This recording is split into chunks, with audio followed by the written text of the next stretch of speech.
Hello friends, welcome. स्वागत है आपका अपने इस चैनल इग्नो गाइडेंस में। और मैं आरती। आज का वीडियो ले लेते हैं BPSC 131 का। ठीक है, ऑलरेडी इसके जो वीडियो हैं अवेलेबल हैं, 5 इसके वीडियो डले हुए हैं। आप वॉच कर लीजिएगा और कुछ हम आपके लिए लेके और आ जाते हैं, ठीक है ना, क्योंकि कोर्स कंप्लीट नहीं है। तो ये लोक प्रशासन के विभिन्न परिप्रेक्ष्य है आपके सब्जेक्ट का नाम, ठीक है ना। एक्चुअली 1 ही PDF इसमें है और ब्लॉक जो है 1 ही PDF में 5 ब्लॉक इसमें दिए हुए हैं, ठीक है, आप देख रहे हैं, राइट। तो वैचारिक और क्लासिकी परिप्रेक्ष्य आप इसमें पढ़ेंगे फर्स्ट में, जिसमें लोक प्रशासन की धारणा, महत्व, वैज्ञानिक प्रबंधन दृष्टिकोण, सभी चीजें। और व्यवहारात्मक प्रणाली, सामाजिक मनोवैज्ञानिक दृष्टिकोण, लोकनीति परिप्रेक्ष्य, राजनीति का राजनीतिक परिप्रेक्ष्य, समसामयिक परिप्रेक्ष्य, ये 5 यूनिट इसमें दी हुई है, ठीक है। तो चलिए यहाँ पे फर्स्ट ब्लॉक की फर्स्ट यूनिट ले लेते हैं। फर्स्ट ब्लॉक है हमारा वैचारिक और क्लासिकी परिप्रेक्ष्य, जिसमें लोक प्रशासन की अवधारणा और महत्व, ठीक है। सबसे पहले लोक प्रशासन की अवधारणा और महत्व ले लेते हैं, क्योंकि क्वेश्चन आपके लिए इंपॉर्टेंट हो जाता है, क्योंकि आप लोक प्रशासन पढ़ ही रहे हैं, ठीक है। देन इसके बाद फिर जब सेकंड हम वीडियो लेके आएंगे तो उसमें हम सेकंड, थर्ड एंड फोर्थ जो आपकी यूनिट है एक साथ कर देंगे, ठीक है। चलिए देख लेते हैं लोक प्रशासन की अवधारणा का महत्व। इसमें हम लोक प्रशासन का अर्थ देखेंगे, ठीक है। लोक प्रशासन का स्वरूप क्षेत्र देखेंगे, लोक प्रशासन और निजी प्रशासन के बीच संबंध क्या है वो देखेंगे, और महत्व पर एक नजर दौड़ाएंगे, ठीक है ना। तो देखिए यहाँ पर अब थोड़ा समझते हैं कि आखिर सरकार क्या है, प्रशासन क्या है, शासन क्या है, ठीक है ना। तो देखिए, शासन के या सरकार के कुशल संचालन के लिए लोक प्रशासन बहुत महत्वपूर्ण है, ठीक है ना। ये एक अंग आप कह सकते हैं, ठीक है, और एक विषय के रूप में भी है ये। तो एक विशेषीकृत अध्ययन विषय के रूप में इसका संबंध सरकार की मशीनरी एवं प्रक्रियाओं से है। यानी यह सरकार का एक क्रियात्मक भाग है, ठीक है, एक क्रिया है करना। और अभी हम आपको समझाएंगे, एक्सप्लेन करेंगे, पहले इसको पढ़ लेते हैं। यह सत्ता का केंद्र और लोक सेवा की एक संस्था दोनों ही है। क्या? सरकार जो लोक प्रशासन है, ठीक है, लोक सेवा की एक संस्था के रूप में ये लोगों की सेवाएं प्रदान करता है, लोगों को सेवाएं प्रदान करता है तथा जनहित को बढ़ावा देता है, यह संवर्धन करता है। एक सत्ता के केंद्र के रूप में लोक नौकरशाही अपने ही विशेषाधिकारों से संबंध होने की तरफ प्रवृत्ति होती है। पिछले कुछ वर्षों में लोक प्रशासन एक अध्ययन विषय के रूप में तेजी से परिवर्तन आ रहे हैं, और चुनौतियों का उत्तर देने के लिए लोक प्रशासन विकसित हुआ और आज भी विकसित हो रहा है। देखिए, लोक प्रशासन जो होता है एक सब्जेक्ट के रूप में तो है ही है। ये जो सरकार है, जो शासन है, उसको सुचारू रूप से चलाने के लिए, शासन के कार्यों को सुचारू रूप से चलाने के लिए लोक प्रशासन जो होता है सरकार का एक भाग हो जाता है, बन जाता है, ठीक है ना। ये सरकार का क्रियात्मक भाग है, यानी क्रिया करने वाला, काम करने वाला भाग है। जनरली आप देखिएगा ना कि बोलते हैं ना कि अरे वो तो लोक विभाग में, लोक प्रशासन विभाग में कलेक्टर, डिप्टी कलेक्टर, CM वगैरह जो सब कुछ ये बनते हैं, तो आप देखिए लोक प्रशासन के अंतर्गत ही आते हैं, ठीक है ना। IPS APS जो भी आपके थॉट होंगे बनने के लिए, क्या हम ये बनेंगे, ठीक है। तो जो ये एक सत्ता है, यानी कि जो शासन है, और लोक सेवा, देखिए लोक प्रशासन और लोक सेवा, लोक का मतलब होता है लोगों का, और प्रशासन यानी शासन, और लोक सेवा का मतलब होता है लोगों की सेवा करना। तो लोक सेवा एक संस्था के रूप में यह जो है लोगों को सेवाएं देती है, लोगों को सेवाएं प्रदान करती है, ठीक है ना। और जो जनहित में बढ़ावा देना, यानी लोगों को बढ़ावा देना, लोगों के कामों को करना, लोगों की सेवा करना, ये लोक प्रशासन का मेन काम होता है, ठीक है ना। और यहाँ पर देख लेते हैं कि कुछ वर्षों में ये जो लोक प्रशासन है एक विषय के रूप में सामने आया है और तेजी से विकसित भी हो रहा है, ठीक है। तो उदारीकरण, निजीकरण, वैश्वीकरण के आगमन ने व्यक्तियों तथा संस्थाओं की भूमिकाओं में महत्वपूर्ण बदलाव लाए हैं। लोक प्रशासन भी इसका अपवाद नहीं है, मतलब अछूता नहीं है इससे। और ये लोक प्रशासन ने पारंपरिक मॉडल से नवीन लोक प्रशासन के मॉडल में परिवर्तन का प्रतिनिधित्व किया है, और जो प्रभावी शासन की वस्तुओं और सेवाओं के कुशल वितरण के लिए राज्य के स्थान पर बाजार शक्तियों का पक्षधर है। तो जो लोक प्रशासन है, तो यहाँ पे जब उदारीकरण, निजीकरण की बात चलती है, वैश्वीकरण की बात चलती है, विश्व की बात चलती है, ये लोग तो सभी आए ही आए हैं, लेकिन यहाँ पर व्यक्ति और संस्थाओं की भी भूमिका इंपॉर्टेंट हो जाती है उदारीकरण, निजीकरण, वैश्वीकरण के साथ में, ठीक है। तो इसमें महत्वपूर्ण बहुत सारे बदलाव भी हमें देखने को मिले हैं, और लोक प्रशासन भी इससे अछूता नहीं रहा है, मतलब इसमें भी बहुत सारे हमें बदलाव देखने को मिले हैं, ठीक है। सबसे पहली बात तो ये है कि लोक प्रशासन में जो शासन और वस्तुएं होती हैं, जो सेवाएं होती हैं, उनका यहाँ पे वितरण किया जाता है, वहां पे इनको बांटा जाता है, ठीक है ना। इसको अभी हम और अच्छे से आपको एक्सप्लेन करके समझाएंगे, क्योंकि अभी ये प्रस्तावना है। थोड़ा अगर प्रस्तावना को पढ़ेंगे तो समझ जाएंगे कि हमें अंदर पढ़ना क्या है, ठीक है ना। ओके, तो विकास के उद्देश्यों की प्राप्ति के लिए नया दृष्टिकोण एक प्रबंधन यंत्र के रूप में उभरा है, ठीक है। तो इसे तो प्रस्तावना, अगर प्रस्तावना को ज्यादा पढ़ेंगे तो उतना आपके समझ में नहीं आएगा। तो अगर एक एक चीज को लेके हम पढ़ते हैं यहाँ पे कि लोक प्रशासन का अर्थ क्या है, लोक प्रशासन किसे कहते हैं, तो ये आपके समझ में आ जाएगा। अब देखिए, प्रशासन की आम यानी जेनेरिक अवधारणा का एक भाग लोक प्रशासन है। प्रशासन की अवधारणा का एक जो भाग है वो लोक प्रशासन कहलाता है।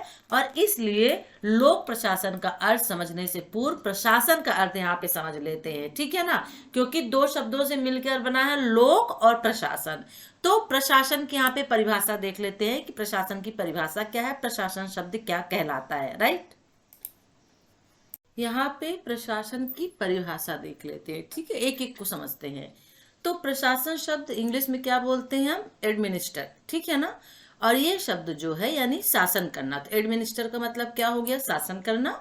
और ये शब्द लेटिन के दो शब्द से एड प्लस मिनिस्ट्रेट, एडमिनिस्ट्रेट, ठीक है, तो एड और प्लस मिनिस्ट्रेट से लिया गया है, और जिसका अर्थ होता है लोगों की देखभाल करना या चिंता करना या कार्यों का प्रबंधन करना।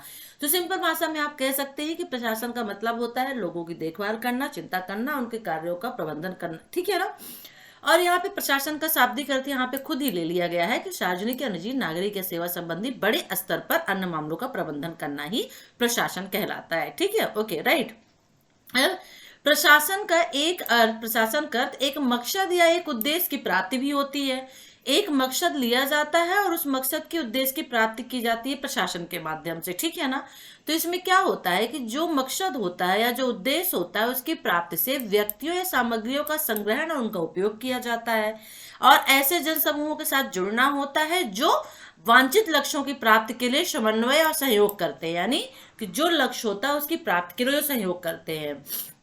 तो अन्य शब्दों में वांछित लक्ष्यों तथा उद्देश्यों को प्राप्त करने के लिए हमें भौतिक तथा मानव संसाधनों को संगठित करना होगा, यानी वांछित लक्ष्य और उद्देश्य जो है वो भौतिक और मानव संसाधन हो जाते हैं, ठीक है ना।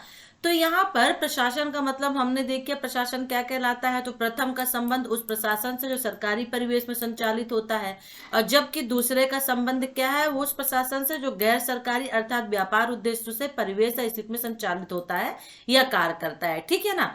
तो सार्वभौमिक प्रक्रिया है और विभिन्न संस्थागत परिप्रेक्ष्यों में घटित होती है, ठीक है ना। तो प्रशासन का मेन मकसद जो होता है, मेन जो एक आप अर्थ निकाल सकते हो वो निकाल सकते हो कि लोगों का, यानी कि प्रशासन शब्द का अर्थ है सार्वजनिक या निजी नागरिक सेवा संबंधी लोगों का हेल्प करना, ठीक है, सहायता करना, ठीक है ना, प्रबंधन करना, ये प्रशासन का अर्थ होता है। देखिए प्रशासन कौन है, शासन है, तो ये बकायदे इसकी नियुक्ति कौन करता है, तो सरकार करती है नियुक्ति इसकी, ठीक है। सरकार के माध्यम से चुने हुए लोग होते हैं, चुने हुए व्यक्ति होते हैं जो आपकी और हमारी सेवा करते हैं, ठीक है, आपकी हमारी जरूरतों को पूरा करते हैं, ठीक है। ओके, तो संक्षेप में प्रशासन का इस प्रकार का अर्थ सामान्य सामने रखें कि लक्ष्य की प्राप्ति के लिए किए गए सहकारी प्रयास से है, ठीक है। और यह मानव तथा वस्तुओं को उतने निश्चितता संगठित और निश्चित करने के कौशलों को प्रबंधनों को उचित प्रकार से एक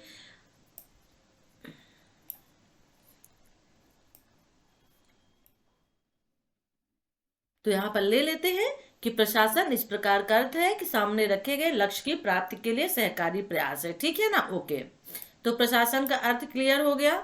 अब जैसे जिस प्रकार से एक इंजीनियर को संरचना निर्यात करते या डॉक्टर को मानव की बीमारियों को समझने का कौशल प्राप्त होता है, ठीक है, ये शर्मा व सदाना ने कहा है।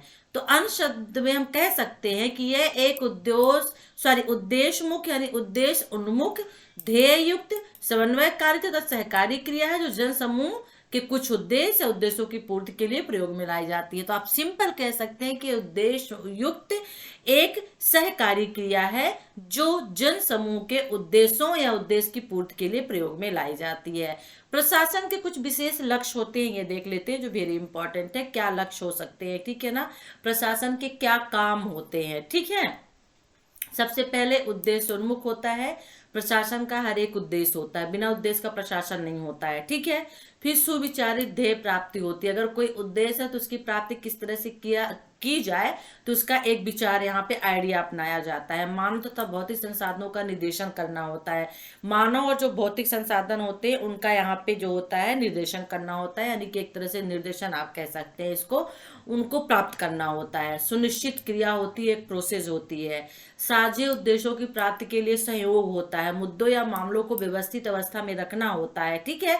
और संसाधनों का सोचा समझा प्रयोग, यहाँ पे क्या संसाधनों का प्रयोग किया जाता है। लोगों पर नियंत्रण तथा उनके बीच समन्वय किया जाता है, कार्य पूर्ण करना होता है। तो ये यहाँ पर लक्ष्य रखे गए हैं प्रशासन के, ठीक है। ओके,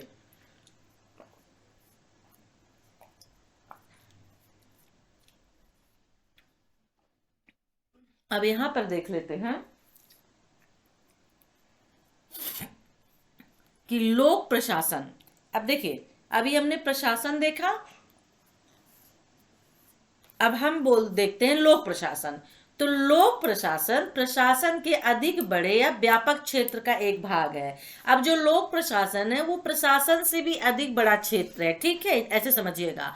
और इसे साधारणतः नौकरशाही के नाम से समझा जाता है। मैंने कहा ना कि शासन के द्वारा भेजे गए चुने गए लोग जो होते हैं वो ये काम करते हैं, इस दायित्व को निभाते हैं, तो ये नौकरशाही के नाम से समझा जाता है। और बिना इस तथ्य पर ध्यान दिए कि निश्चित संगठनात्मक रूप से नौकरशाही केवल सरकार के भीतर ही नहीं है, अपितु एक निजी एवं तृतीय क्षेत्र या सेक्टर संगठन में भी पाई जाती है, ठीक है ना। Okay, right. तो ये जो लोक प्रशासन होता है, ये प्रशासन से अधिक इसका बड़ा इसका क्षेत्र होता है, दायरा इसका विस्तृत होता है। इसे नौकरशाही के नाम से भी जाना जाता है। और यहाँ पर एक निश्चित रूप से संगठनात्मक रूप से नौकरशाही सरकार के भीतर ही नहीं होती है, बल्कि जो सेक्टर होते हैं, जो क्षेत्र होते हैं, जो संगठन होते हैं, उनके अंदर भी पाई जाती है। तो लोक प्रशासन एक अध्ययन विषय है जिसका संबंध संगठन तथा लोक कल्याण के लिए लोक नीतियों के निर्माण एवं कार्यान्वयन से है। तो अब यहाँ पे हम लोक प्रशासन का मतलब निकालते हैं। अभी हमने प्रशासन का मतलब देखा, अब लोक प्रशासन का मतलब ले लेते हैं। लोक प्रशासन एक अध्ययन विषय है, यानी पढ़ा जाने वाला विषय है, और जिसका संबंध संगठन तथा लोक कल्याण के लिए लोक नीतियों के निर्माण एवं कार्यान्वयन से है, ठीक है। तो इसका संगठन किससे, संबंध किससे, संगठन लोक कल्याण लोक नीतियों से है, ठीक है ना। और यह एक राजनीतिक परिवेश में कार्य करता है ताकि राजनीतिक निर्णय निर्माताओं द्वारा निर्मित स्थापित लक्ष्य के उद्देश्यों की प्राप्ति किया जा सके।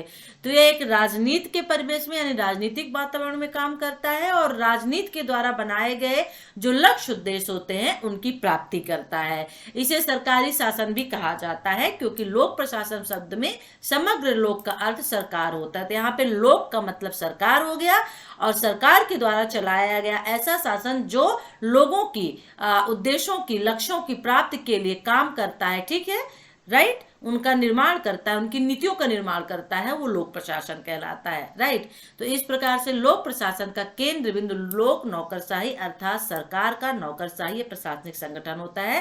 तो यदि लोक प्रशासन नौकरशाही बनाम क्वेश्चन आता है तो फिर आपको यही आंसर लिखना होगा, ठीक है। अब यहाँ पे लोक प्रशासन की विशेषताएं देख लेते हैं। वेरी इंपॉर्टेंट क्वेश्चन हो सकता है कि लोक प्रशासन की कौन कौन सी विशेषताएं होती है। सबसे पहला होता है नौकरशाही निर्णय निर्माण।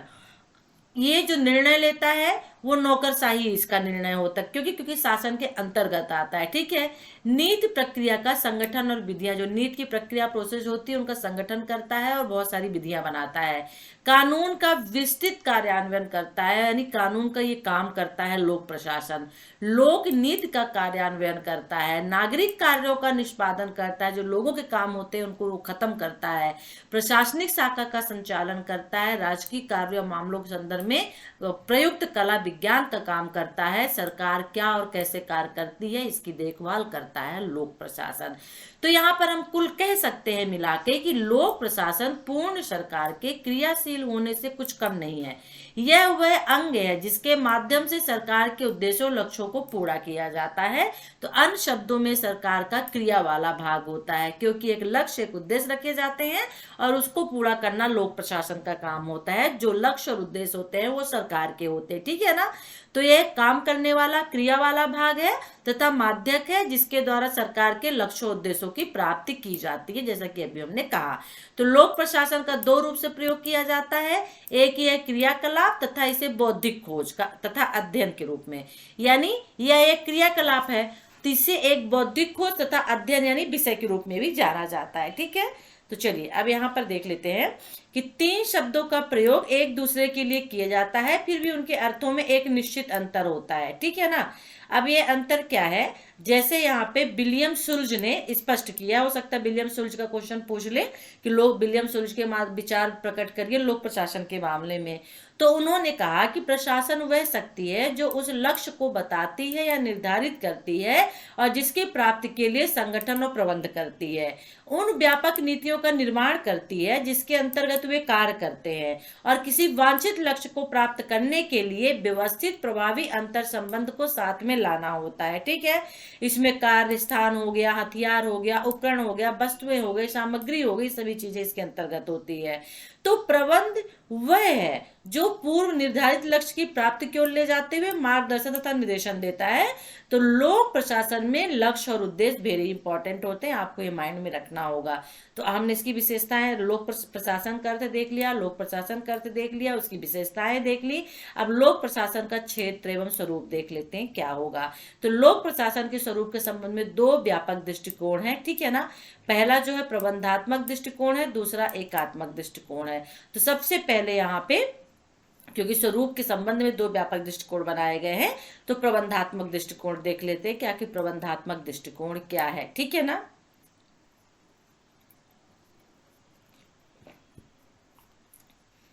इस संबंध में यानी प्रबंधात्मक दृष्टिकोण में लोक प्रशासन केवल प्रबंधात्मक गतिविधियों या क्रियाकलापों को ही सम्मिलित करता है। प्रबंधात्मक यानी प्रबंध करना, मैनेजरिंग का काम करना, मैनेज करना। ठीक है ना। तो तकनीकी, लिपिकी और शारीरिक जो गतिविधियां होती हैं, ठीक है, जो गैर प्रबंधकीय हैं, इनको नहीं करता है।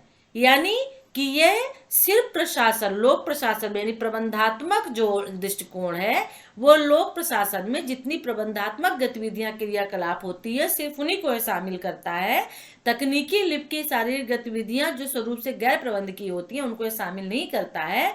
और इस विचार के अनुसार लोक प्रशासन सर्वोच्च स्थान पर बैठे हुए क्रियाकलापों से जुड़ा या बना होता है। ठीक है ना। तो इस विचार के अनुसार प्रशासन सभी क्षेत्रों या स्थानों में एक जैसा ही होता है, क्योंकि जो क्रियाकलाप, जो एक्टिविटी होती है, जो काम करने का तरीका होता है संबंधित क्षेत्रों से, तकनीकों से, वो एक जैसी होती है। अगर कोई कलेक्टर बन रहा है तो हर एक कलेक्टर का हर एक जिले में काम एक ही होगा। ठीक है ना। राइट, एज एग्जाम्पल आप समझ लीजिए, क्योंकि कलेक्टर सरकार के द्वारा चुन के आता है, वो एक नौकरशाही होता है, सरकार का काम करता है, सरकार के जो लक्ष्य होते हैं, जो उद्देश्य होते हैं, उनकी वो पूर्ति करता है। तो यहाँ पे चाहे कोई भी तकनीकी ले लीजिए, कोई भी क्षेत्र ले लीजिए, कोई भी क्षेत्र ले लीजिए, सभी क्षेत्रों में काम करने की जो टेक्निक होती है वो एक ही होती है। ठीक है ना। और प्रशासन का संबंध परिभाषित उद्देश्यों की प्राप्ति के साथ कार्यों को समन्वय कराने से होता है। ठीक है। तो ये हो गया प्रबंधात्मक दृष्टिकोण। अब दूसरा ले लेते हैं इंटीग्रल यानी एकात्मक दृष्टिकोण। तो इस दृष्टिकोण के अनुसार क्या होता है कि लोक प्रशासन में सभी क्रियाकलाप सम्मिलित होते हैं जो किसी भी दिए गए लक्ष्य की प्राप्ति के लिए किए जाते हैं।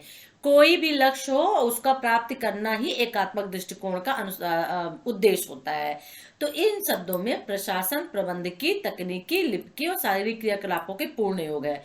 प्रबंधात्मक में हम तकनीक, लिपिकी और शारीरिक क्रियाकलाप को नहीं लेते हैं। ठीक है ना। लेकिन एकात्मक दृष्टिकोण में हम ले लेते हैं।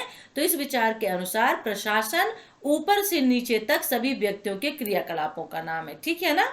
अब यहाँ पर देख लेते हैं। और इस दृष्टिकोण के अनुसार प्रशासन संबंधित एजेंसी के विषय वस्तु पर निर्भर करता है, अर्थात वह एक क्षेत्र या स्थान में भिन्न होता है। अब लोक प्रशासन के कार्य क्षेत्र के भी दो दृष्टिकोण होते हैं। अभी हमने किसका देखा, स्वरूप के दो दृष्टिकोण देखे, प्रबंधात्मक, एकात्मक। अब यहाँ पे कार्य क्षेत्र के भी दो दृष्टिकोण होते हैं। पहला पोस्ट कार्य दृष्टिकोण होता है, दूसरा विषय वस्तु दृष्टिकोण होता है। पोस्ट कार्य क्या है, पोस्ट कार्य POSTCORB, इसका मतलब भी है। ठीक है ना। क्यों, पोस्ट कार्ब क्यों नाम रखा गया, हो सकता है टिप्पणी में ये पूछ ले या एक अलग क्वेश्चन ये आपसे पूछ ले, पोस्ट कार्ब का मतलब, पोस्ट कार्ब दृष्टिकोण से आप क्या समझते हैं। तो देखिए जो लोक प्रशासन होता है, तो यहाँ पर जो पोस्ट कार्ब दृष्टिकोण होता है इसका मतलब होता है, क्योंकि यहाँ पे ये प्रशासन 7 अवयवों से बना है, ठीक है, और इन 7 अवयवों को नाम दिया गया पोस्ट कार्ब। अब यहाँ पे नीचे हम एक एक अवयव का, पी का, ओ का, एस का, डी का मतलब समझेंगे, और जिसमें प्रत्येक अक्षर में प्रशासन का अवयव चिन्हित है, ठीक है ना। किसने किया है, लूथर गुलिक ने किया है। अब देख लेते हैं यहाँ पे पोस्ट कार्ब में पी का मतलब प्लानिंग है, ठीक है, यानी नियोजन करना। तो अपने ध्येय, अपने उद्देश्य की प्राप्ति के लिए अपनाए गए तरीकों के द्वारा संपन्न किया जाता है और एक रूपरेखा तैयार की जाती है, मतलब उसकी प्लानिंग की जाती है, ठीक है। फिर ओ से ऑर्गेनाइजिंग हो गया, ऑर्गेनाइजिंग का मतलब संगठित करना, राइट।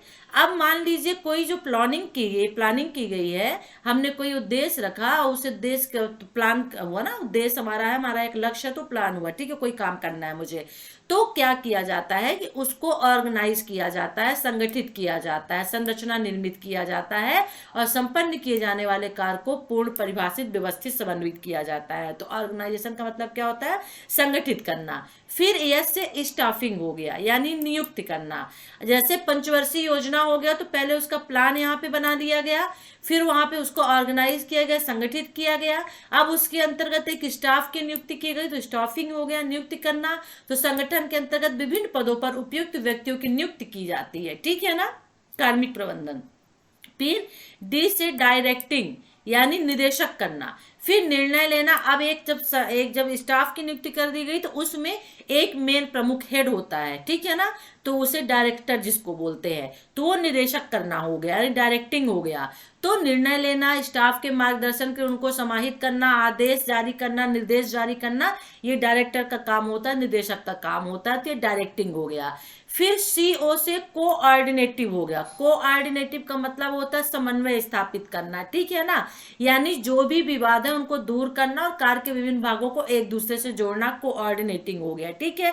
समन्वय स्थापित करना, तालमेल बिठाना, जिसको हम बोल सकते हैं तालमेल बिठाना, ठीक है ना। फिर आर से रिपोर्टिंग हो गया, यानी सूचित करना, वेरी इंपॉर्टेंट है, पोस्ट कार्ब आ सकता है आपके इसमें लिखने के लिए, सूचित करना। तो क्रियाकलापों के बारे में बताना, उनको सूचित करना, शोध जो होते हैं, जो रिकॉर्ड होते हैं, उनको रखना, संग्रहित करना, व्यवस्थित करना। फिर बी से बजटिंग हो जाता है, यानी बजट बनाना। तो सब जो भी वित्तीय योजना होती, लेखांकन होता है, वो सब बजट के रूप में होता है, कितने पैसे लगेंगे, क्या लगेंगे, तो बजट एक बनाया जाता है। तो ये हो गया आपका पोस्ट कार्ब। स्पेलिंग याद रखिएगा, POSD, post, CORB, corb. Planning, organising, staffing, directing, coordinating, reporting, budgeting, इससे याद रख लीजिएगा तो याद रहेगा, ठीक है ना। अब विषय वस्तु दृष्टिकोण हो गया दूसरा हमारा। तो लोक प्रशासन के क्षेत्र में पोस्ट कार्ब दृष्टिकोण काफी लंबे समय तक मान्य रहा है, लेकिन समय के साथ इसमें एक विरोध की प्रक्रिया भी शुरू हो गई। ये अनुभव किया जाने लगा कि जो पोस्ट कार्ब क्रियाकलाप है वो संपूर्ण लोक प्रशासन यहाँ का भी एक मतलब उसका एक महत्वपूर्ण भाग नहीं हो सकता। किसका? संपूर्ण लोक प्रशासन का। तो इस दृष्टिकोण का समर्थन या प्रचार करता है कि जो प्रशासन की समस्याएं होती हैं वो प्रत्येक एजेंसी में एक जैसी होती है। सरकार की जो भी समस्या है वो सब एक जैसी होती, चाहे कहीं की भी हो। तो उनके संपादित कार्यों को कोई विशेष प्रकृति में क्यों ना हो, तो उनको यहाँ पर जो प्रशासनिक एजेंसियां होती हैं उनको अलग अलग समस्याओं का सामना करना पड़ता है, क्योंकि इस तथ्य की अनदेखी करते हैं। तो यहाँ पर पोस्ट कार्ब जो पहले इतना ज्यादा मान्य था, धीरे धीरे इसकी आलोचना होने लगी। तो इसके अतिरिक्त पोस्ट कार्ब केवल प्रशासन के अंगों के बारे में बात करता है, जबकि प्रशासन की मूलभूत वस्तु अलग होती है, ठीक है ना। जो मूल वस्तु प्रशासन की होती है वो अलग होती है। तो यहाँ पर इसे प्रशासन का वास्तविक केंद्र लोगों के लिए निष्पादन की गई बहुत सी सेवाएं होती हैं। सुरक्षा हो गया, स्वास्थ्य हो गया, शिक्षा हो गया, सामाजिक सुरक्षा हो गया, ठीक है ना। तो ये क्या होता है, ये सेवाएं होती हैं और जो लोक प्रशासन का काम होता है लोगों तक मुहैया कराना, ठीक है ना। तो इन सेवाओं को अपनी विशेषीकृत तकनीकें होती हैं, यानी करने का एक तरीका होता है। लक्ष्य जो होता है उसको पहुंचाने के तरीके अलग अलग होते हैं। तो इनमें समान जो पोस्ट कार्ब की तकनीकें होती हैं वो शामिल नहीं होती हैं, ठीक है ना। ना। तो अपनी विषय वस्तु संबंध होने के कारण प्रत्येक प्रशासनिक एजेंसी की अपनी स्थानीय पोस्ट कार्ड होती है। मतलब यहाँ पर हम कह सकते हैं कि हर लोक प्रशासन में जो पोस्ट कार्ड मान्य था, जो पोस्ट कार्ड शुरू किया गया, वो हर एक सेवा, हर एक संस्था के लिए नहीं है। हर एक जो एजेंसी होती है, हर एक संस्था, हर एक संगठन जो होता है, उसका अपना पोस्ट कार्ड होता है, ठीक है ना। ओके, और वो विषय वस्तु से प्रभावित होता है, राइट। ओके, तो हर एक एजेंसी संस्था का अपना अलग पोस्ट कार्ड हुआ। जब अलग पोस्ट कार्ड हुआ तो मतलब अलग अलग विषय उनके हो गए, ठीक है। तो ये हो गया लोक प्रशासन की स्वरूप और क्षेत्र हमने देख लिया। अब लोक प्रशासन तथा निजी प्रशासन के बीच हम संबंध देख लेते हैं। वेरी इंपॉर्टेंट क्वेश्चन आपके लिए हो सकता है, ठीक है, कि लोक प्रशासन निजी प्रशासन के बीच क्या संबंध होता है। चलिए देखिए, लोक प्रशासन क्या है, हम पढ़ चुके हैं। लोक प्रशासन का संबंध राज्य के कार्यों से है तथा सरकारी नीतियों से, उनके कार्यों से होता है, ठीक है ना। परिचित कराना, लोगों की सहायता करना, उद्देश्यों की पूर्ति करना, जो लक्ष्य रखे गए उनको पूर्ति करना, ठीक है ना। और ये राजनीतिक सरकारी स्थिति में संचालित होता है, सरकार के द्वारा संचालित किया जाता है। एक तरह से नौकरशाही कहलाते हैं ये लोक प्रशासन। लेकिन दूसरी ओर जो निजी प्रशासन होता है, उसका संबंध कार्य के उन प्रबंधन से है जिसके निजी व्यक्ति स्वामित्व संचालन करते हैं। निजी प्रशासन में जो कार्य होता है तो निजी व्यक्ति का स्वामित्व होता है, वो खुद उनका होता, खुद उसको संचालित करते, इसलिए निजी प्रशासन नाम दिया गया है। जैसे गैर सरकारी जो काम होते हैं, व्यापारिक उद्देश्य जो होते हैं, जो व्यापार वगैरह के लिए किए जाते हैं, वो उनका खुद का होता, खुद उसे संचालित करते, खुद नियंत्रित करते, खुद उद्देश्य लक्ष्य बनाते हैं। इसमें सरकार का कोई रोल नहीं होता है। इसलिए इन्हें क्रम से सरकारी प्रशासन तथा बिजनेस प्रशासन कहा जाता है, जिसे निजी प्रशासन को बिजनेस प्रशासन कह दिया गया, ठीक है। तो लोक प्रशासन तथा निजी प्रशासन में अंतर क्या है ये हम देख लेते हैं, ठीक है ना। ओके, तो यहाँ पर पहला कि लोक प्रशासन सार्वजनिक प्रकृति का होता है और इसलिए लोक प्रशासन का मुख्य उद्देश्य जन सेवा का जन का यानी लोगों की सेवा करना होता है, सामुदायिक कल्याण को प्रोत्साहित करना होता है। और सेवा उद्देश्य इसकी विशेषता होती है, क्योंकि लोक प्रशासन में सेवा ही किया जाता है, ठीक है ना। लेकिन जो निजी प्रशासन होता है, इसका लाभ का उद्देश्य निजी प्रशासन की विशेषता होती है। यानी कि जो लाभ होता है वो सबको दिया जाता है लोक प्रशासन में, क्योंकि लोगों का उसमें अधिकार होता है। लेकिन इसके विपरीत लाभ का उद्देश्य निजी प्रशासन की विशेषता होती है और इसमें समाज सेवा लाभ को अधिक बढ़ाना का उद्देश्य होता है। जो समाज सेवा लाभ होता है इसको अधिक बढ़ाया जाता है और इसके साथ ही यह प्रयास किए जाते हैं कि लक्ष्य की ओर भी आगे बढ़ा जाए, ठीक है। तो सामाजिक भूमिका के कारण लोक प्रशासन की प्रतिष्ठा निजी प्रशासन की अपेक्षा अधिक होती है, राइट। ये हो गया। दूसरा हम अंतर देख लेते हैं। दूसरा क्या अंतर है? दूसरा अंतर यह है कि लोक प्रशासन पूर्णतः कानूनों, नियमों तथा विनियमों के अनुसार संचालित होता है। यानी लोक प्रशासन का जो काम किया जाता है वो कानून और नियम के अंतर्गत किया जाता है, ठीक है ना। और जो प्रशासन होता है वो कानूनी सत्ता के विपरीत या बाहर कोई काम नहीं कर सकता, यानी कानून के बाहर कोई भी काम नहीं होता है लोक प्रशासन में। और जो निजी प्रशासन होता है इसमें सामान्य कानून होते हैं जो बिजनेस का नियमन करते हैं, जो बिजनेस के हिसाब से बनाए जाते हैं। और निजी बिजनेस संस्था काफी लोचशील होते हैं, यानी बदलते रहते हैं, बहुत आप कह सकते हैं कि कठोर तो बहुत सरल होते हैं, ठीक है ना। तो दूसरा अंतर हो गया कि लोक प्रशासन कानून नियमों का विनिमय करता है, यानी इसमें कानून के द्वारा ये चलाए जाते हैं, कानून के बाहर ये कुछ भी नहीं कर सकते हैं क्योंकि सरकार के अंडर में होते हैं। लेकिन निजी प्रशासन में सामान्य कानून होता है जो बिजनेस का नियमन करते हैं, ठीक है ना। रेगुलेटर होते हैं ये जो बिजनेस को चलाते हैं, नियंत्रित करते हैं बिजनेस को। ओके, फिर तीसरा अंतर, अधिकांश नीतिगत मामलों में लोक प्रशासन राजनीतिक निर्देशन में बधा हुआ होता है। जो निजीगत मामले होते हैं जैसे मंत्री नीति की रूपरेखा निर्धारित करना, तो इसके अंतर्गत नौकरशाही नीति का कार्यान्वयन करते हैं। नौकरशाह जो होते हैं यानी जो लोक प्रशासन के अंतर्गत जो लोग होते हैं वो इस नीति को देखते हैं और कार्य करते हैं। जबकि निजी प्रशासन में ऐसा कोई राजनीतिक निर्देशन नहीं होता है। तो सीधे सा एक अंतर बन गया कि लोक प्रशासन में राजनैतिक निर्देशन होता है और निजी प्रशासन में राजनैतिक निर्देशन नहीं होता है, ठीक है ना। केवल आपातकालीन स्थितियों में ही राजनैतिक निर्देशन का उपयोग किया जाता है और जो इससे जो प्राप्त किए जाने वाले जो उद्देश्य होते हैं उनका निर्धारण ये स्वयं करते हैं, कौन? निजी प्रशासन, ठीक है ना। राइट। बहुत इजी लगभग समझा दिया कि राजनीतिक प्रशासन में क्या होता है, राजनीतिक निर्देशन होता है, और निजी प्रशासन में राजनीतिक निर्देशन नहीं होता है, सिर्फ आपातकालीन परिस्थितियों को छोड़ करके। ओके, अब अगला अंतर देख लें। लोक प्रशासन के लिए अपने व्यवहार में समान रूप रहना आवश्यक है, ठीक है ना। अन्य शब्दों में व्यवहार की समरूपता सिद्धांत जो लोक प्रशासन का मूल मंत्र है उस पर चलना जरूरी होता है, और इसके सभी जो क्रियाकलाप यानी कार्य होते हैं, निर्णय होते हैं, कारण होते हैं, नियम होते हैं, वो सब नियमित किए जाते हैं। और इसका अर्थ यह है कि लोक प्रशासन में किसी प्रकार का भेदभाव, झुकाव या पक्षपात, सार्वजनिक निंदा, विधायी उत्तेजना, हंगामा को बुलावा देता है। यानी कि लोक प्रशासन में भेदभाव, झुकाव, पक्षपात और जो सार्वजनिक निंदा होती है ये चीजें देखी जाती हैं। जनता के साथ व्यवहार करते समय प्रशासकों के लिए आवश्यक है कि वे एक समान निष्पक्ष रहे। कोई भी हो, किसी भी मजहब रिलीजन का हो, उनके समक्ष एक समान होना होगा लोक प्रशासन को, ठीक है ना। ओके, लेकिन जो निजी प्रशासन होता है पक्षपात पूर्ण व्यवहार कर सकता है। तो एक समान प्रशासन करना होता है लोक प्रशासन को जनता के प्रति लोक प्रशासन में, और निजी प्रशासन में पक्षपात पूर्ण व्यवहार हो सकता है या वो कर सकता है, ठीक है ना। जैसे निजी प्रशासन में उत्पाद होते हैं, उनका मूल्य निर्धारण करना हुआ, उत्पादों का चयन करना हुआ, बिक्री करना हुआ, तो इसमें वो भेदभाव कर सकते हैं। तो यहाँ पे जो दूसरा हमारा अगला अंतर निकला, तो लोक प्रशासन में भेदभाव नहीं होता है और निजी प्रशासन में भेदभाव हो सकता है, राइट। फिर सार्वजनिक होने के कारण लोक प्रशासन जनता की निरंतर छानबीन और परीक्षण के लिए खुले होते हैं, ठीक है ना। जनता की निगरानी में होते हैं। प्रशंसकों की उपलब्धियां भी कभी कभी देखी जाती, प्रशासकों की उपलब्धियों के काम कभी कभी देखे जाते जब अच्छे होते हैं, और लेकिन जब एक छोटी सी गलती होती है तो अखबार का मुख्य खबर बन जाती है, ठीक है ना।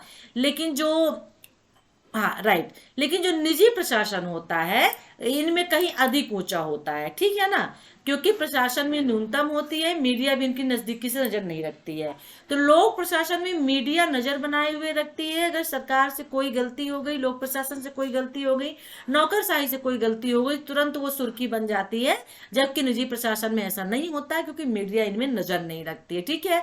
निजी क्षेत्र में कार्यरत कर्मचारी की तुलना में लोक प्रशासन का कार्यकाल काफी सुरक्षित होता है। यानी निजी क्षेत्र में जो कर्मचारी होते हैं वो ज्यादा सुरक्षित होते हैं, ठीक है ना।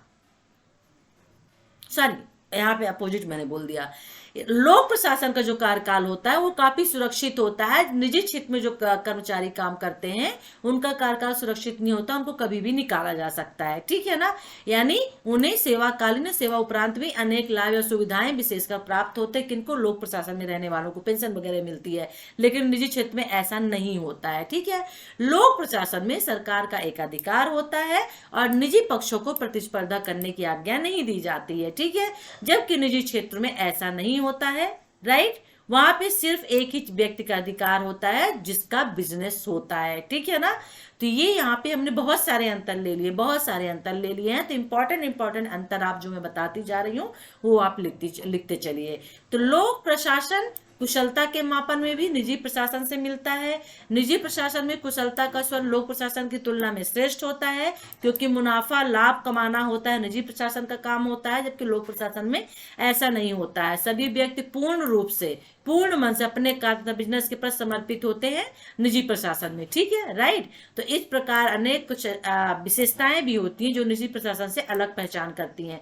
तो यदि अंतर आता है या विशेषताएं आती हैं तो आपको यही लिखना होगा, ठीक है ना। समानताएं इतनी इंपॉर्टेंट नहीं है, ठीक है, राइट। तो आई थिंक्स ये यूनिट यहाँ पे खत्म होनी चाहिए। लोक प्रशासन का महत्व क्या है भाई, लोक प्रशासन हमारे लिए क्यों महत्व है, ये अब देख लेते हैं ना। तो लोक प्रशासन का जो महत्व होता है वो दिन ब दिन बढ़ रहा है। उसका जो कारण है वो ये है कि जो राज्य की एजेंसियां होती हैं, जो प्रशासनिक एजेंसियां होती हैं, वो इनके द्वारा नियमित और नियंत्रित होती हैं, ठीक है ना। इसीलिए इनका जो महत्व दिन ब दिन बढ़ता जा रहा है। ओके, अब लोक प्रशासन देख लेते हैं कि लोक प्रशासन जो है वो विकासशील देशों के लिए बहुत महत्वपूर्ण है। और हमारा भारत देश, यदि भारत के संदर्भ में पूछे तो यही आंसर आपको लिखना है, ठीक है ना।